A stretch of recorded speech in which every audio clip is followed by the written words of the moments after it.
Okay, so now let's talk about where we actually are. This coat should be a little bit of an indication. We are definitely outside. We're feeling the fresh air, and we're in front of a polar expedition tent in front of Hotel Schatzalp. And that's because We Don't Have Time is finally, long overdue, partnering with the brilliant organization Arctic Basecamp. And they are here in Davos for exactly the same reason. It's why our ethos are so aligned. It's to fight for climate action. So I have with me Arctic Basecamp's founder, Gail Whiteman. Gail, welcome to our We Don't Have Time Davos broadcast. Thank you. And thank you for joining us. And please share with us and our audience, first and foremost, what is your background? What inspired you to create this whole experience? And particularly here in Davos? Well, thank you. Great question. It's the 9th year that Arctic Basecamp has been at Davos, and our mission is to speak science to power. Now, I'm a social scientist in the business school. I'm the Hoffmann Impact Professor at the University of Exeter, and my specialty is to actually take the natural science data and get it into the boardroom. So what I try to do is translate the shifts that we're seeing in major ecosystems, particularly in the polar regions, and to bring that into discussions on global risk. There's no better place to talk about global risk than there is actually at the World Economic Forum and at Davos this week. So that's what we try to do, and that's how we do it. And we set up indeed a real weather haven tent, and a very large group of people, of experts and youth, actually camp here all week at Davos.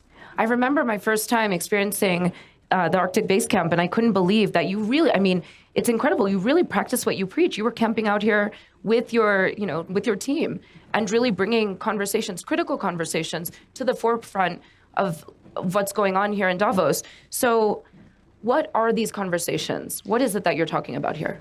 Well, I think the forum in the annual meeting is one part of what the forum actually does, but it is certainly an important gathering of the world's elite. There's no question that big business is here, big government is here, as well as hopefully, let's say, progressive voices from civil society. And but on top of that, the forum also releases a global risk report every year, and we can take a look at how climate change, extreme weather, biodiversity loss, and beyond actually continue to stay in the top 10. And we really see that because, what happens in nature and what happens in the polar regions drives global risk everywhere. And that is what we try to do. When we first came 10 years ago, 9 years ago, what we really saw was that there was stuff that was happening in climate, but it was really at its infancy. And in about, that period of time, nearly a decade now, the number of events inside the forum, inside the main Congress on nature and climate has blossomed.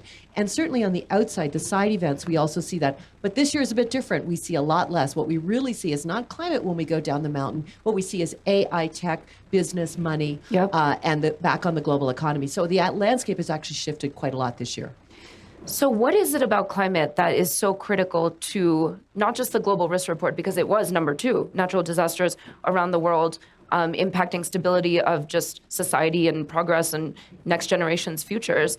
And the World Economic Forum put that out. But what is it that we want to set up this broadcast with in terms of facts and science? What is happening to the planet? What is happening to the climate that needs to be at the forefront of everyone who's here's minds?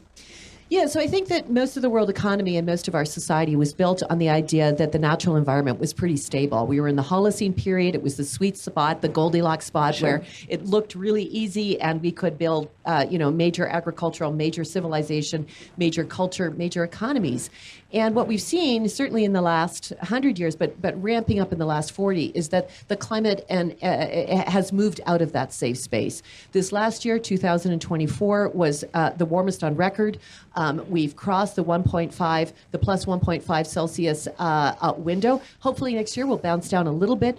We're looking at a decade average. We don't want to stay at the plus 1.5 C warmer world, but we are moving into out of the safe space and into a variable zone, which will affect everything. It will affect not just extreme weather, which it does, but it's food, water security, supply chain disruption.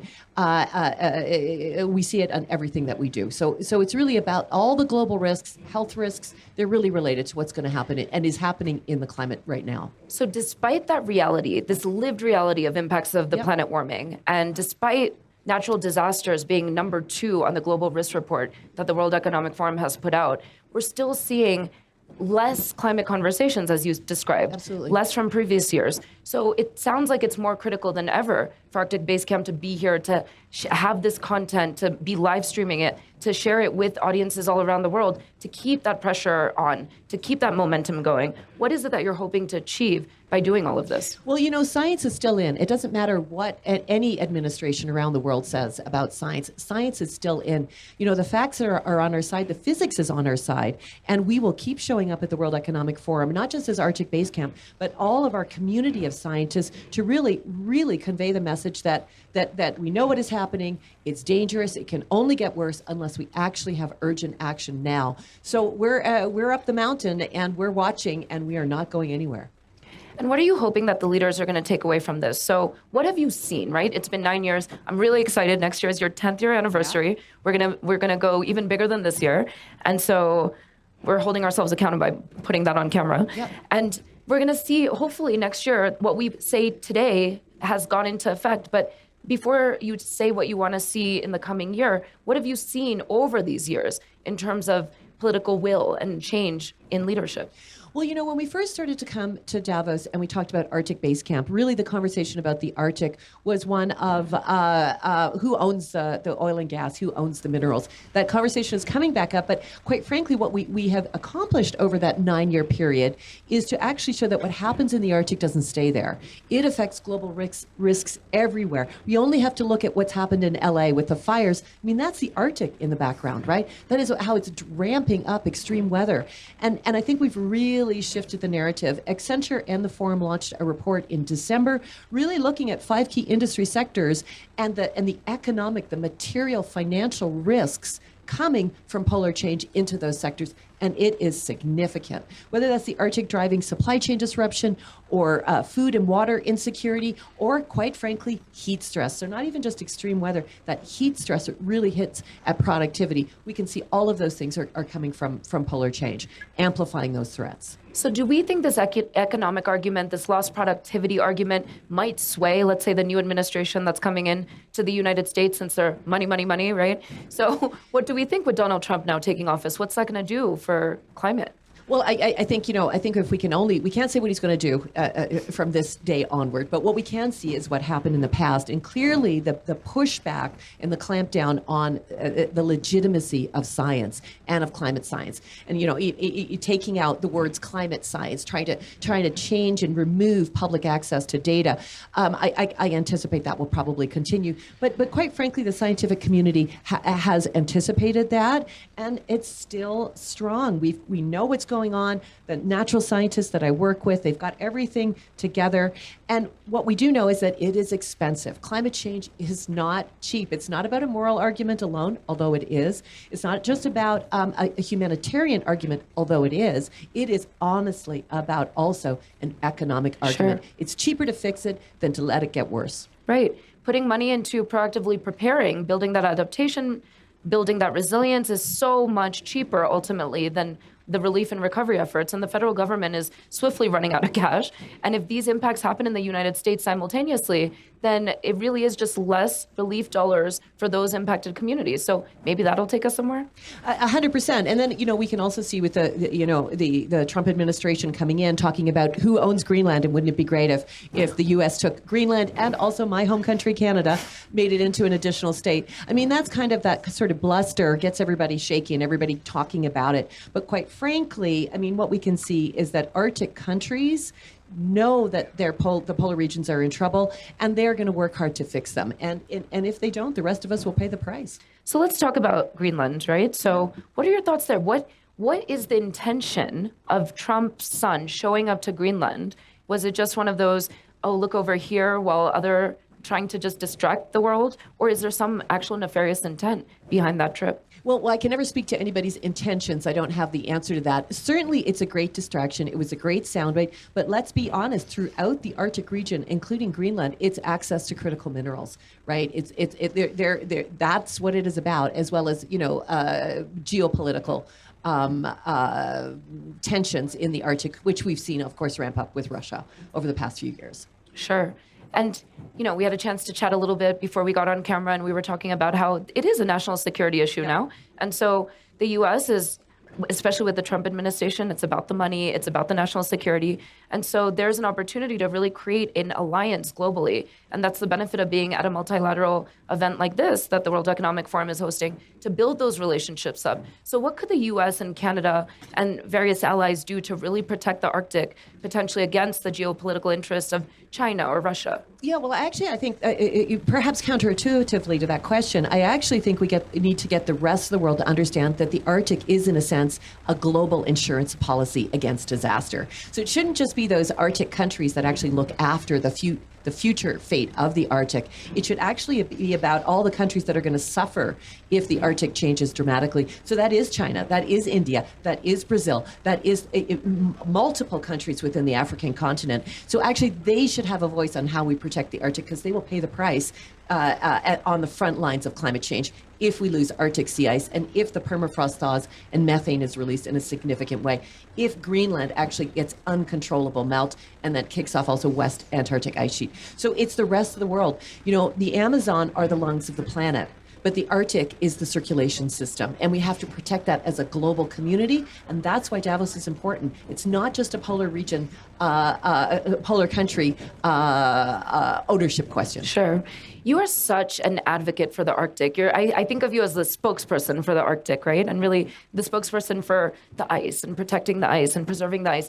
And you've recognized that there needs to be additional trusted spokespeople to reach audiences all over the world. You've done this in collaboration with influencers, with celebrities. We had the pleasure of having you on our broadcast previously with your friend and supporter, Rainn Wilson, for those tuning in. If you're my generation, you'll know exactly who he is for sure from the show The Office. If you're younger generation, please watch it. It's excellent. But Rainn is, he's a comedian, and it's not naturally something you would affiliate with him. But he's a big advocate, thanks to you, convincing him that this is something he could be really, really support and make impact in by lending his voice and his platform. Talk to us about why that's important to really create those partnerships and collaborations. Yeah, absolutely. So the first thing I want to say is actually my natural science colleagues that are experts on the sea ice. I mean, they're the spokespeople. I just simply take their messaging, their data, and I try to make it understandable to the business audience and actually consumers and citizens around the world. So that's sort of my sweet spot. Also, the indigenous people that live in the Arctic are the real, I think, spokespeople of that eco-region. It is important, though, if we're going to try and communicate why the Arctic matters to the rest of the world, that we use various different spokespeople that can reach into the hearts and minds of other people. When we take a look at comedians, when we take a look at celebrities, I mean, we've had Ellie Goulding here. We've had Billie Eilish do videos for us. We've had a real range of folks. And Rainn, of course, is on our advisory board. And together, he and I and a U.S. comedian, Chuck Tatham, set up Climate Basecamp, which is a sister initiative. So Arctic Basecamp speaks science to power. That's why it's Davos. Climate Basecamp speaks science to culture. And who better is actually to use people that know how to speak to culture? Sure. Yeah. I mean, you're a true translator of the science. Yeah. You have given platforms to spokespeople that really, those that represent what is, most important to them and their cultures, right? Their very livelihoods. And then identifying the right audiences for them to speak to as well. So a Rainn or somebody indigenous from Greenland that can really speak from the heart about what they're seeing happen to their ancestral homelands. And that's critical. That's entrenched in science, identifying trusted spokespeople. And so you've really done that successfully.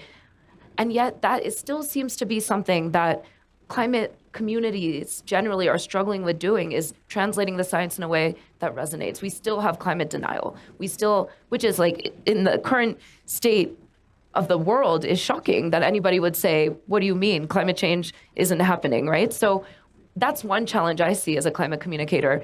But I'd love to hear from your perspective. Is that a challenge you see as well? What other challenges are we still facing to solve this? Yeah, I mean, there's no question the communication landscape has got a huge opportunity that we could actually move forward faster in more innovative ways. The key thing is to figure out what is the target audience that we need to involve in this debate that are not involved. Quite frankly, it's the movable middle. Most people out there are not deniers or advocates. They're just living their life. So we have to reach them in the sweet spot of what they're paying attention to And they're not paying attention to doom and gloom. Why would you? You're paying attention to, how do you pick your kids up from soccer, or, how's your job going? Are you going to the gym? They're talking about their vacation. So let's talk about the things that matter to them: food, fashion, sports, entertainment, and music, and then try to use the knowledge that we have to show all of those things are at risk. And indeed, we have to save the things we love. And that's why things like the polar regions are important, because they drive risks everywhere. So I think the real issue here is about how do we translate the message, and not from what we want to say as scientists or as campaigners, which we obviously see a lot here in Davos as well. It's actually starting with what resonates to people and working our way backwards. On the communication landscape, the other, I think, absolute wild card here is misinformation and the whole AI turbocharge coming in with that. And that's a real concern. We can simply not catch it fast enough right now. I mean, traditionally, even a few years ago, what happened was natural scientists tried to respond to articles that went out in the press. But by the time they responded, they'd been posted so vast, right. On social media that story is still out there, and the science couldn't simply track it. So I think we really have to get much more serious about how do we use technology and how do we counter that narrative, that misinformation and AI turbocharged messages that are out there. I think you just posed some serious challenges that we're going to be coming back to over and over again over the next few days in this broadcast. So the themes of technology, the role of AI, communication, just being supercharged by technology and a lack of oversight now, deregulation of the tech sector, and when it comes to this sort of regulation. And that's really, it's new. This is something that we're going to keep a close eye on. But despite all of the challenges we just outlined, are you still hopeful? Can we overcome this? Yeah, I am. And I have had a few moments in the last year and a half where I felt I was losing hope, that I just thought we weren't going to make it. I do think we're going to have to focus on adaptation and building adaptive capacity. What's locked into the climate system right now, particularly with things on Greenland melt, we're just going to have to build adaptation. That being said, I do think that humanity can rise to the challenge, but we have to be honest with ourselves, and we actually have to, really make the impossible possible. So where can audiences that might be learning about you for the first time go to learn more about the Arctic Basecamp, and how can they get engaged and involved? Oh gosh, we need so much help, and certainly we need help from resources. We also need help from communication. We need help from networks. Best thing is to arcticbasecamp.org, or follow us on Instagram or any of the other social media channels, and reach out. We could definitely use the help. And is there anything exciting you want to share with our audiences about what's to come for Arctic Basecamp, especially as we go into the 10th-year anniversary? Well, the 10-year anniversary for us is really important, because 10 years, a decade of science, we can also see how that has changed positively and negatively. But I think what we're going to do on our 10-year anniversary here is going to blow the socks off Davos. So I can't give away too many of the details right now, but stay tuned. Okay, awesome. Well, with that, we will close the session. Thank you so much, Gail Whiteman, founder of Arctic Basecamp, for kicking off this collaborative broadcast at the 2025 World Economic Forum. Appreciate your insights. Thank you, and we're just so delighted to have you here.